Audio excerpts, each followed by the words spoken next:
It's been a crazy last couple of days if you're a Las Vegas Raider fan. From hearing Antonio Pierce liking some Instagram posts to Davante Adams apparently said that he hasn't heard from AP to a couple hours later Davante Adams officially requesting a trade from the Las Vegas Raiders. Today is the first time we actually heard from Antonio Pierce. And he was asked a ton of times about Davante Adams and kind of the trade request, his thoughts and opinions. I want you guys to listen in to every single time Antonio Pierce was asked the question and his answer as well. I was wondering if you could address that. Yeah, Davante's dealing with a hamstring. He's rehabbing, and the rest of us are focused on Denver. Is he here in the building today? Or? He's supposed to be rehabbing. So yesterday, Davante went on the Up and Adams show and discussed, a social media post earlier this week. Was that something that was accidental on your part in terms of liking the post? Or? Yeah, I'm just focused on Denver. Have you communicated with Davante, and where is the relationship with you? And me and Davante talk often. Have you talked to him since all of this? I believe that between me and Davante. Are you concerned at all about this being a distraction? No, because we're focused on Denver. Antonio, given all the reports that are out there about Davante, how are you able to focus simply on the Broncos coming up? I've been doing it. You talking about me personally? You, and then how do you keep because it starts with me, because that's my only focus. I get paid here to get ready each and every week for the opponent. I don't blink. I don't flinch. I don't know. I've said it before. Like, I've been through enough in my life with adversity and stuff that it doesn't bother me. I just move forward. The next obstacle in front of me is the Denver Broncos. And that's what I presented to my team, and that's what they're doing right now in the meeting. And we're about to go out to practice and do it versus the Broncos. Get the sense that they absorb that message? 100%. Regardless of his Davante. Go ahead. Do you have an update on Maxx? Yeah, still battling. Regardless if it's Davante or any other player, if there was a trade conversation, would that be a conversation with you, Telesco, combination of the both? How would that go? I think everybody involved, right? Myself, Telesco, Mark Davis. Coach, with the Davante Adams situation, is there a message or a tone or a precedent you're trying to set with the situation at all, or? No, just business as usual. Just got to keep rolling. I mean, it's NFL. Things come up every day. Since I've taken over this job, it's been obstacles. So, just another one. So at this point, obviously Antonio Pierce doesn't really want to talk about it, right? Antonio Pierce clearly does not want to talk about everything that's happened with Davante Adams.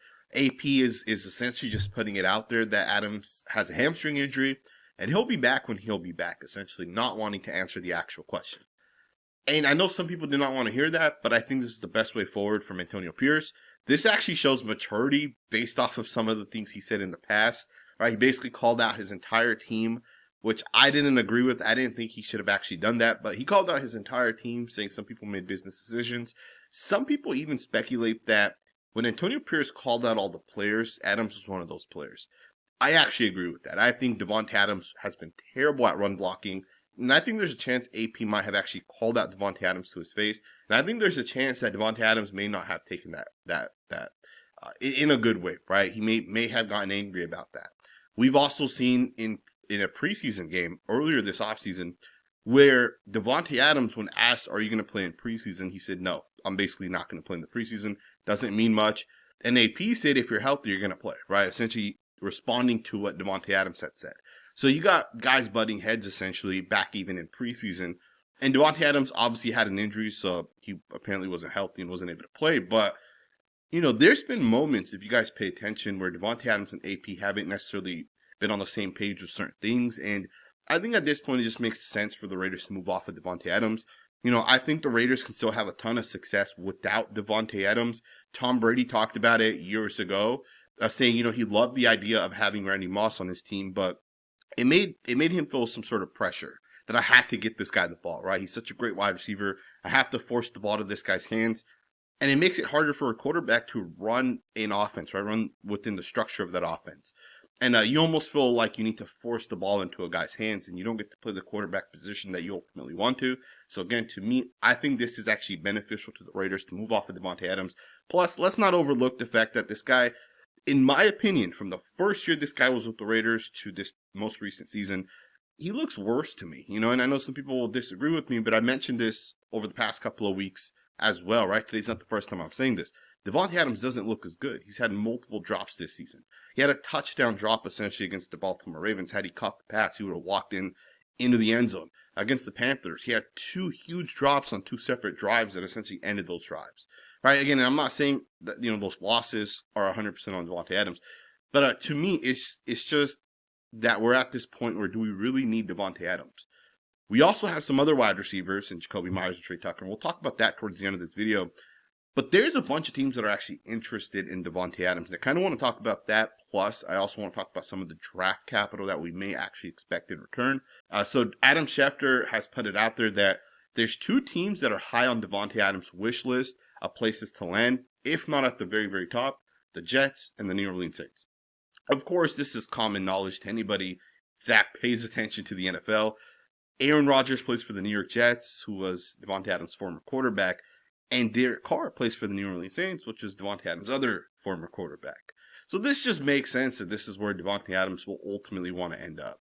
Also, another note with New Orleans, Saints wide receivers coach Keith Williams also has worked with Davante Adams as his personal wide receivers coach.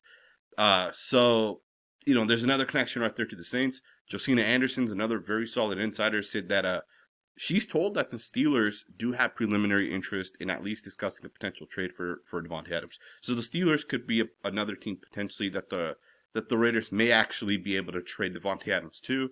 And then there's one team that's not interested, which is Jordan Schultz, saying the Cowboys are not interested in trading for Davante Adams, per source. The Chiefs are obviously going to be in the receiver market, but a divisional trade is highly unlikely.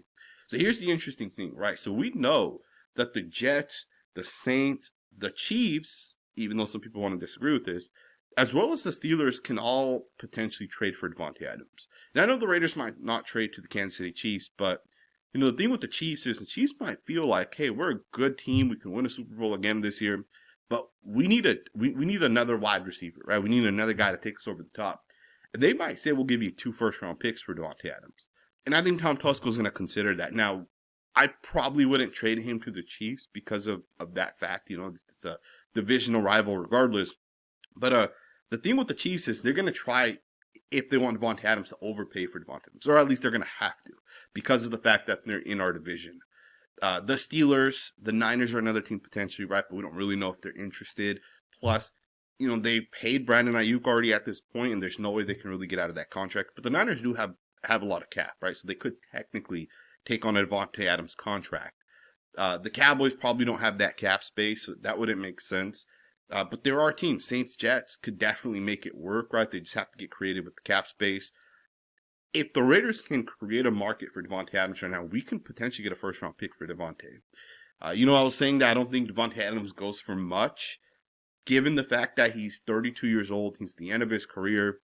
But I looked at some of the other trades over the past 3 or 4 years, and you guys can see that there's been a couple of trades for certain wide receivers. I don't think any of these guys were really at where Davante Adams was. Maybe Julio Jones was still pretty good when he got traded.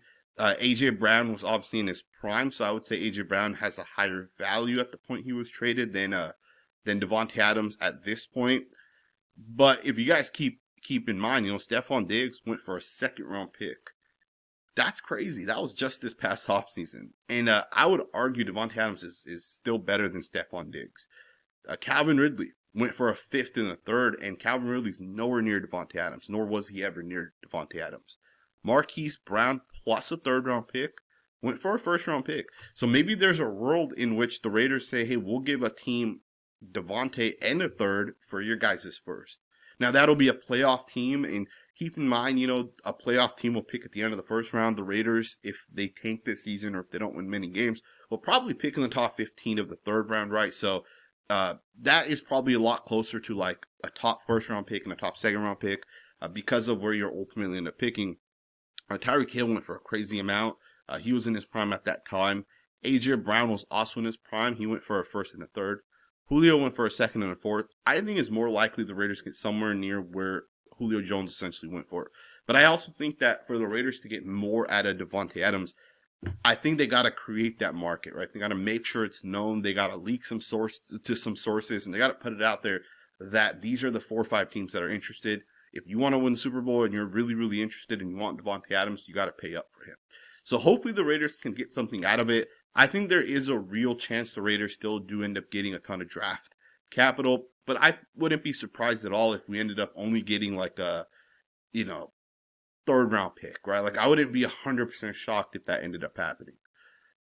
But we'll see what ends up happening, right? We'll see what ends up happening. I think there's still a real chance that the Raiders do end up getting a second, maybe even a first-round pick. The first would really depend on how you shift the cap dollars, right? Davante Adams' contract is going to come into, it's going to be a factor into this, right? So I think for the Raiders, you definitely want to move off of Davante Adams. I think it just makes sense at this point. I'm not even upset about it, man. I think for the Raiders, it just makes sense. But what's crazy about this entire Davante Adams thing is the Raiders still got a game coming up, man, against the Denver Broncos, and they're still practicing. These guys are still out there. These guys are still getting after it. And these guys are looking forward to this game against the Broncos. And this game's winnable as well. Last week, Davante Adams, and I don't know if it's 100% fact, but last week there's a good chance the players already knew going into that Browns game that Davante Adams will not be here with the Raiders going forward. I think there's a good chance. I find it hard to believe that Monday was the first day that Davante Adams decided to request a trade. I don't think that's actually fact. But what's interesting is going into this week, they should be fired up even more, right? Because you're about to play a Broncos team where people are now making fun of the Raiders. Like, yeah, thank God Davante Adams wants to get out of that team. Thank God he wants to leave. That's a shitty team. That's a terrible team.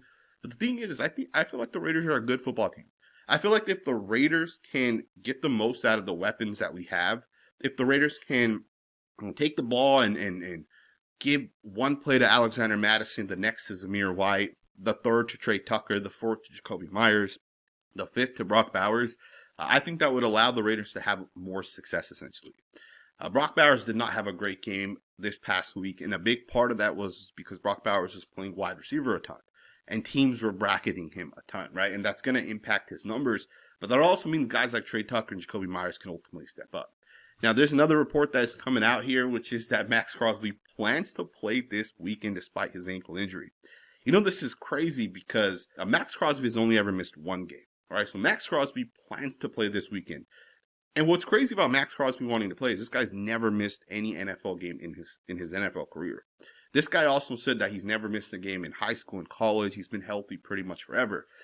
And the fact that this guy has a high ankle injury, he should probably sit out for about 3 more weeks, right, from this point. This guy wants to play this week. He was on a podcast yesterday saying that if it's up to me, I'm playing, right? And I'm going to make that push as well to play. And AP was asked a little bit about it as well. He said at the end of the day, my job is to protect Maxx Crosby from Maxx Crosby. And AP's right, at the end of the day, for Maxx Crosby, if I'm giving him advice, I think the best thing Maxx can do is rest, make sure he's healthy, and then come back. Even if that's 2 or 3 weeks down the line, I think that's the best thing for Maxx to do, because the worst thing he can do is, he's like 50% healthy, and then he hurts his ankle even more, and now he misses even more time, or he needs surgery, or something else ends up happening. Right? To me, the best thing Maxx Crosby can do right now is to ultimately sit out, get fully healthy, and come back fully healthy. In fact, I think it's actually even better for the Raiders if Maxx Crosby comes back fully healthy, because he's a better player if he's fully healthy. Also, our defensive ends had a pretty good day this past week. I will say I think the Cleveland Browns offensive line was really, really, really bad, and we have to factor that in. Those tackles were really, really, really bad. And the Raiders took advantage of that. So hopefully against the Broncos, whose offensive line, especially at the tackle position, isn't great, hopefully we can take advantage of that as well. The Broncos do have a right guard who is a phenomenal right guard. Keep an eye on him. He's one of the best offensive linemen in the NFL. Hopefully Maxx Crosby gets healthy. Hopefully he gets right. And in other news, the Raiders are apparently making a change at the running back position. This is kind of interesting because Alexander Mattison has been really, really good for the Raiders. Zamir White has not been good. In fact, you can just look at the stats, right? You can take a look at these yards per carry numbers. DJ Turner obviously had the one carry that went for 18 yards and a touchdown, but Mattison averaged 12 yards per carry, and this guy had like 5 or 6 carries, so it wasn't just like he had one carry. And he still himself averaged 12 yards per carry. To me, where Zamir White is 2.8, you got to make that change. And Antonio Pierce definitely put it out there. He said it in his presser. I believe this was on Monday. He said, Alexander Mattison deserves more reps, and he'll get them. That's all I got to hear from Antonio Pierce regarding that situation. I know the Raiders are not a stupid team, right? I know some people are going to say, hey, they took forever to put Jackson Powers-Johnson in. What the hell are the Raiders doing? We got to recognize that Jackson Powers-Johnson also makes his own decision with his own health and how he's feeling mentally and medically. the Raiders wanted Jackson Powers-Johnson to play from week 1, right? They were ready to ultimately rotate him in, and Powers-Johnson was not healthy. So for the first 2 games of the season, Powers-Johnson ultimately held himself out because he didn't feel right. Going into week 3, he knew he had to play. He knew he wanted to help this team. He came in, he rotated in, got healthy. Week 4, he became the full-time starter, and he dominated. The Raiders are not stupid, right? They're not going to not play Jackson Powers-Johnson week 4. When he played in week 3, they knew he was healthy, he was ready to go, and he'll start the rest of the season. So when it comes to Alexander Mattison having more success than Zamir White, what that means to me is that they understand they're going to roll forward with Alexander Mattison. Right, they're going to give him the carries. Now, I also think the Raiders realize that, Mattison hasn't shown in the past that he can have success when given those carries, right? 15, 16, 17 carries is a lot of carries to have. Zamir White had 17 carries this past week. That's a lot of carries to have, right? It's not guaranteed that Alexander Madison's going to average 12 yards per carry when he has 17 carries. But the hope is that he averages at least 4 to 5 to 6 yards, right? It's just consistent yards. We're consistently picking up big yards. And then hopefully we pop at least 1 20, 30, 40, 50 yard run. And potentially a touchdown run, right? A long explosive run. And the Raiders are going to roll forward with Alexander Mattison. And I'm glad to hear that because the Raiders obviously understand who's going to give them the best chance to have success. And they're making those changes. And that's one of the things that I personally appreciate. But they just got to stay consistent and they just got to continue to do it. Finally, Jakobi Meyers, Trey Tucker. Let's talk about these 2 guys.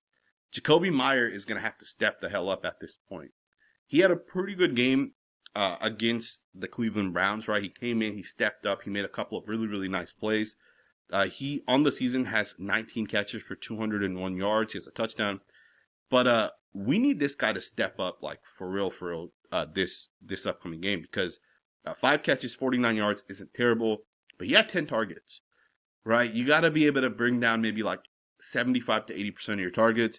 And I know there was at least one play that would have popped for like 30 yards had Gardner Minshew threw a little bit of a better pass.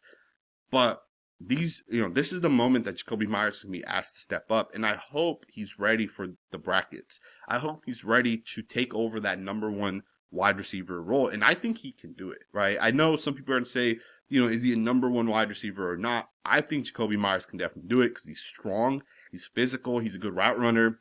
And this is his opportunity to do it. He hasn't had that opportunity literally with the Raiders. He literally has not had the opportunity. But, he's no longer with the Patriots where he didn't have a good quarterback, right? His quarterbacks kind of struggled pretty much for his entire career. Last year, he had Aiden O'Connell mixed in with Jimmy G. This year, Gardner Minshew's not perfect, but, this is probably one of the better quarterbacks this guy has had over the course of his career. So from this point forward, I want to see this guy on an average of 1,000 yards, right? Whatever that comes out to per game, I want him to do that from this point forward. Same with Trey Tucker. Trey Tucker had a pretty good game this past week. He did have a touchdown, 16 catches, 172 yards so far. This past week, Trey Tucker actually caught a really, really high percentage of his passes. 83% of the passes. He only had 6 targets. He caught 5 of them for 41 yards. He had 1 run for 3 yards and a touchdown. I want to see Trey Tucker run the ball or go deep, and I want to see the Raiders take those shots to Trey Tucker. We threw a deep pass to DJ Turner this past week. I want to see Trey Tucker run those routes as well. Now, I do expect DJ Turner to be the influence guy mostly, right? I do expect DJ Turner will end up getting another deep shot, but I want to see designed plays to Trey Tucker. I want to see designed deep concepts designed to Trey Tucker. And I think another thing the Raiders got to keep doing is they got to continue to put Trey Tucker in motion and hand him the football. To me, I think one of the things that the Raiders did this past week that stood out and allowed them to have success was they essentially ran those end arounds. And to me, those end arounds is a big factor on keeping defenses honest, right? When you put a guy in motion, a safety, he's going to have to start looking, right? Is this guy about to get the football? Okay, you run an end around, you throw a screen to the other side. Now, that's going to make the safety realize that the next time that happens, a guy goes into motion, okay, maybe the screen's coming again, but instead it's Trey Tucker running by him for a touchdown, right? You got to continue to put guys in motion and snap the ball when those guys are in the backfield. That makes it hard, right? Half a second that a safety slows down the process is half a second a guy's further down the field, right? A play only lasts like 3 seconds long from the time the quarterback takes the snap and gets the ball out. So half a second's a big part of that, right? Trey Tucker, Jakobi Meyers is going to have to step up. Michael Mayer probably won't play this week for the Raiders. Some people are still speculating he might be traded. I hope that doesn't happen, especially now with Davante Adams no longer being here. I hope Michael Mayer gets healthy and hopefully he comes back to the Raiders. And hopefully between him, Bowers, Tucker, as well as Meyers, they're able to split those targets. Each guy gets 25% of those targets, and hopefully they're able to make it work. I think the Raiders are in a good spot as they go forward. Hopefully they get some good draft capital for Davante Adams. The moment he does get traded, we will go live on this channel if that happens today or tomorrow. Whenever it happens, we'll go live. Let me know what you guys think in the comments below. Thumbs up, subscribe, and I'll see you guys next time with another video.